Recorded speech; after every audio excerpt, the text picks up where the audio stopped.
एक बार की बात है, चंदनपुर गांव में एक गरीब ब्राह्मण बूढ़ी रहती थी। उसके 4 पुत्र थे, केशव, चंदन, गौतम और आनंद। एक दिन बूढ़ी माँ अपने 4 पुत्रों को अपने पास बुलाती है। मेरे 4 पुत्रों, अब मैं बहुत बूढ़ी हो गई हूँ। तुम 4 बड़े हो गए हो।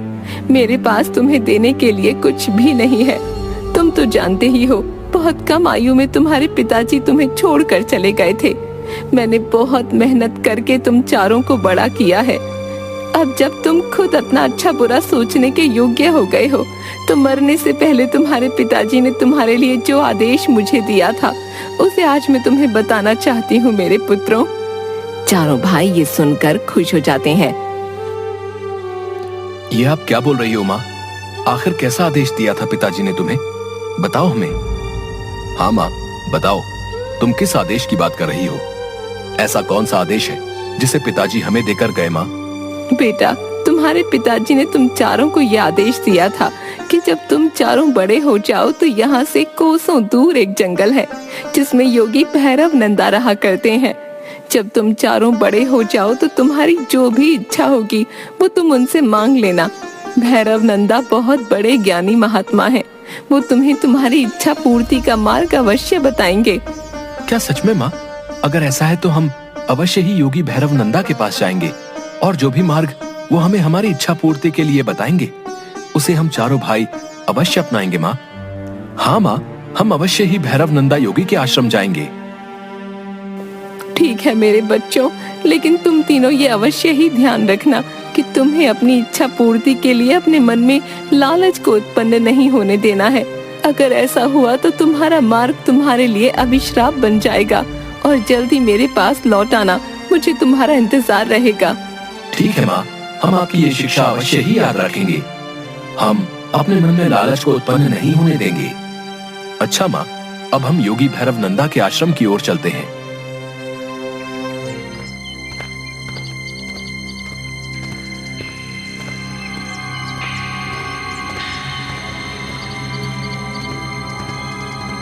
भाइयों, क्या सच में गुरुजी के पास दिव्य शक्तियां हैं या बस सब बातें हवा में ही हैं? आनंद, ऐसी बातें नहीं करते। गुरुजी तपस्वी हैं और वो हमारे पिताजी के भी गुरु थे। हाँ हाँ ठीक है, देखते हैं गुरुजी को भी आज।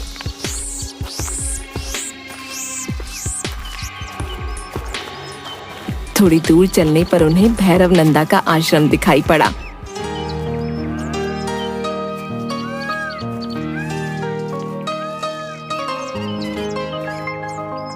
अरे वो देखो, वो रहा योगी भैरव नंदा का आश्रम। चलो उस ओर चलते हैं। तभी वो 4 आश्रम में जाते हैं। वहाँ उन्हें योगी भैरव नंदा ईश्वर के ध्यान में मग्न आश्रम के बाहर बैठे दिखते हैं। प्रणाम गुरुजी, अपनी आंखें खोलिए। हम बहुत दूर से आपसे भेंट करने आए हैं। हमें हमारी माता ने आपके पास भेजा है। आंखें खोलिए गुरुजी। क्या बात है बालकों, आखिर कौन हो तुम और कौन है तुम्हारी माता जिसने तुम्हें हमारे पास भेजा है? हम ब्राह्मण विश्वासनाथ के पुत्र हैं। गुरुजी, हमें हमारी माता ने आपके पास अपनी इच्छा की पूर्ति के लिए भेजा है। हमारे पिता ने इस संसार को त्याग करने से पहले हमारे लिए एक आदेश दिया था कि जब हम 4 बड़े हो जाएंगे तो अपनी इच्छा पूर्ति के लिए आपके पास चले आएं। अच्छा, तो तुम विश्वासनाथ के पुत्र हो। अब मैं सब समझ गया हूँ। तुम्हारा पिता मेरा बहुत ही प्रिय शिष्य था। एक दिन उसने मुझसे एक वरदान मांगा कि भविष्य में जब मेरे 4 पुत्र तुम्हारे पास आएंगे तो जो भी उनकी इच्छा होगी वो मैं अवश्य ही पूरी करूंगा। बताओ विश्वनाथ के पुत्रों, तुम्हारी क्या इच्छाएं हैं? मैं अवश्य ही तुम्हारी इच्छा पूर्ति में सहायता करूंगा।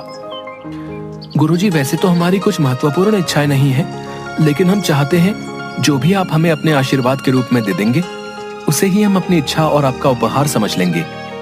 भैरव नंदा योगी ये बात सुनकर बहुत खुश हो जाता है। वाह विश्वनाथ के पुत्रों, बहुत ही उत्तम विचार है तुम्हारे। तुम भी अपने पिता की तरह ज्ञानी और बुद्धिमान हो। मैं तुमसे बहुत खुश हुआ। तुम यहीं रुको, मैं अभी आता हूँ पुत्रों।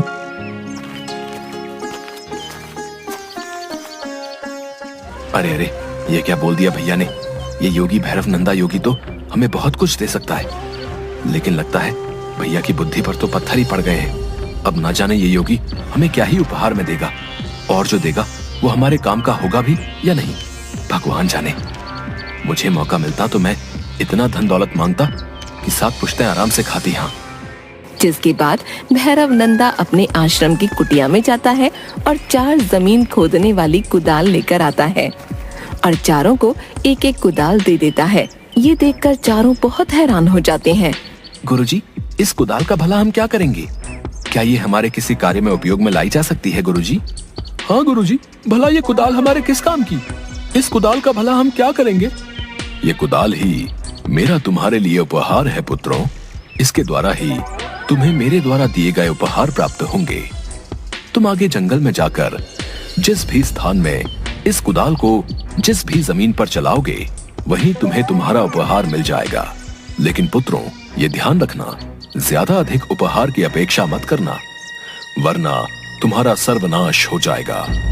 ठीक है गुरुजी, हम आपकी ये बात अवश्य ही ध्यान में रखेंगे। हम किसी भी लालचवश अधिक उपहार की अपेक्षा नहीं करेंगे। जिसके बाद वो चारों अपनी अपनी कुदाल लेकर जंगल की ओर निकल पड़ते हैं।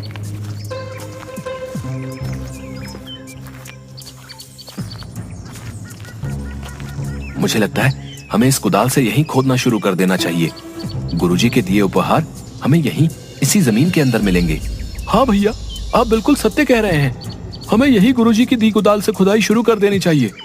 मेरा मन तो अंदर ही अंदर प्रसन्न हुए जा रहा है उपहार पाने के लिए। चलो चलो जल्दी करो। तभी वो चारों अपनी अपनी कुदाल से जमीन को खोदना शुरू कर देते हैं।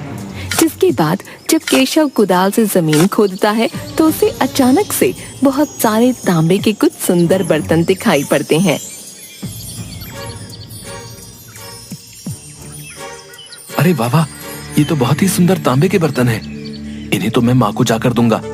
बेचारी मिट्टी के बर्तन में खाना बनाती है, जो कि अब पूरी तरह से टूट चुके हैं। मुझे मेरा उपहार मिल गया है। भाइयों देखो। हाँ केशव भैया, ये तांबे के बर्तन तो कितने सुंदर और चमकदार हैं। वाह वाह वाह वाह, बहुत सुंदर। वाकई तुम्हारा उपहार तो सुंदर है।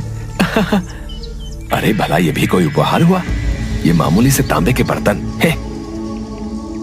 तभी गौतम अपनी कुदाल से जमीन खोद ही रहा होता है कि उसे चमकता हुआ एक सोने का हार दिखता है। अरे ये देखिए भैया, देखिए देखिए, मुझे भी अपना उपहार मिल गया है। देखिए ये कितना सुंदर सोने का हार है। हाँ, मैं इसे माँ को दूंगा। माँ कितनी खुश हो जाएगी ना इस सुंदर हार को देखकर। अरे हाँ, ये तो सच में बहुत सुंदर हार है। हाँ, सच में माँ इसे देखकर बहुत खुश होगी।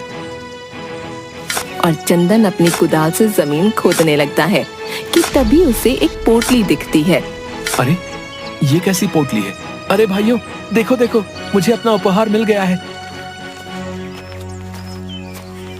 ये देखिए, इस पोटली में कितने सारे सोने चांदी के सिक्के हैं। वाह वाह वाह वाह, इन सिक्कों की मदद से मैं माँ के लिए एक सुंदर सी पक्की ईंट वाली झोपड़ी बनाऊंगा। हाँ, जिसमें बरसात में पानी भी नहीं टपकेगा। हाँ, मुझे मेरा उपहार मिल गया। भगवान तेरा शुक्र है। अरे वाह चंदन, सच में ये तो बहुत सारे सोने चांदी के सिक्के हैं। इसमें जो तुम चाहते हो वो अवश्य ही हो जाएगा। हाँ, अरे इन तीनों को तो इतना कुछ मिल गया। न जाने उस योगी भैरव नंदा ने उपहार में मेरे लिए क्या सोचा होगा। काफी देर से कुदाल से ये जमीन खोद रहा हूँ, अभी तक तो कुछ भी हाथ नहीं लगा है। तभी कुदाल चलाते हुए जमीन के अंदर से बहुत तेज रोशनी आती दिखती है और वो देखता है कि बहुत सारे हीरे चमक रहे हैं। ये देखकर वो हैरान रह जाता है। अरे भाइयों, ये देखो, मुझे भी मेरा उपहार मिल गया है। हाँ हाँ, देखो देखो, ये हीरे कितने चमकदार हैं। अरे वाह आनंद, सच में तुम्हारा उपहार तो हम तीनों में से सबसे उत्तम है और अनमोल है। माँ ये सब उपहार देखकर बहुत खुश हो जाएगी। हाँ, अच्छा चलो, अब हमें घर चलना चाहिए। अरे नहीं नहीं भैया, मुझे अपनी इस कुदाल से जमीन खोदनी चाहिए। क्या पता इन हीरो से भी अधिक अनमोल वस्तु मुझे मिल जाए। नहीं नहीं, इन हीरो से मेरा क्या होगा, ये तो बहुत ही कम है। आप लोग जाएं, मैं और अधिक अनमोल वस्तु लेकर घर आ जाऊंगा। हाँ। आनंद की ये बात सुनकर तीनों भाई बहुत हैरान हो जाते हैं। अरे आनंद, ये तुम क्या बोल रहे हो? ये बिल्कुल भी उत्तम नहीं है। याद नहीं है गुरुजी ने क्या कहा था? हमें जो भी उपहार मिला है उसमें ही संतुष्ट होना चाहिए, अधिक की चाह नहीं करनी चाहिए। अगर हम में से कोई भी ऐसा करेगा तो परिणाम अच्छा नहीं होगा। हाँ, आनंद भैया सत्य ही बोल रहे हैं। चलो अब हमें घर की ओर लौट जाना चाहिए, माँ हमारा इंतजार कर रही होगी। नहीं भैया, मैं बस इन हीरों को लेकर माँ के पास नहीं जाऊंगा। हाँ, मुझे और अधिक और अनमोल उपहार की तलाश है। मुझे विश्वास है वो मुझे इसी जमीन के अंदर मिलेगा। इतने कम धन से मेरा कुछ नहीं होने वाला। मुझे तो बहुत सारा धन चाहिए जो कि यहाँ जमीन के अंदर जरूर दफन है। तुम लोग जाओ माँ के पास, मैं अपना कीमती और बहुमूल्य उपहार लेकर रहूंगा। हाँ। और वो जमीन खोदने लगता है। काफी देर तक जमीन खोदने के बाद उसे जमीन में एक बहुत बड़ी सुरंग दिखाई देती है और अचानक से आनंद के हाथों से कुदाल छूटकर उस सुरंग में गिर जाती है, जिसकी वजह से आनंद का पैर फिसल जाता है और आनंद चिल्लाता हुआ उस सुरंग के अंदर गिर जाता है। अरे बचाओ मुझे, ये क्या हो गया? मेरा अनमोल उपहार, बचाओ बचाओ। तभी ये दृश्य देखकर उसके तीनों भाई हैरान हो जाते हैं। ये तुमने क्या कर दिया आनंद?